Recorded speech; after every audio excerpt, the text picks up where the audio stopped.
Donc là, on est à la médiathèque sur Bourgoin-Jallieu. Le principe, c'est justement, on est un samedi.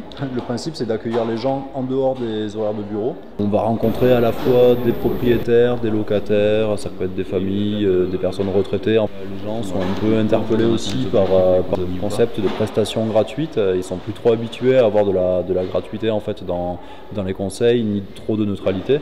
Donc oui, ça vaut le coup. Après, il faut voir le surcoût que ça représente. Mais de toute façon, on a des objectifs qui sont des économies d'énergie. Souvent, lors de permanence, en fait, la première raison qui pousse les gens à nous rencontrer, c'est parce qu'ils ont une facture d'énergie, de chauffage qui est beaucoup trop élevée. Donc leur question, naturellement, c'est de savoir quelle est l'énergie la moins chère. Donc consommez moins d'énergie et celle que vous consommez, qu'elle ne soit pas polluante. Après, dans quel ordre aussi prendre.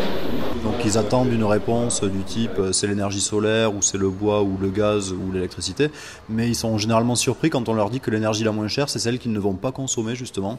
Donc avant de répondre à leurs questions sur l'énergie, sur le mode de chauffage qu'ils vont installer, on va d'abord faire un point global sur leur niveau d'isolation, sur les faiblesses dans l'isolation pour voir justement sur quel poste on va pouvoir travailler et améliorer l'enveloppe. Ouais, des questions qui reviennent aussi beaucoup sont celles concernant les aides financières, hein, parce que c'est vrai que quand on investit plusieurs milliers d'euros, on veut bien savoir aussi s'il y a la possibilité d'être aidé à ce moment-là.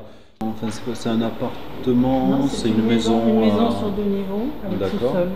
D'accord. Normalement, sur des rénovations, il y a très peu de cas de projets de construction, quelques extensions, mais c'est vrai que c'est quand même finalement le reflet du niveau national, hein.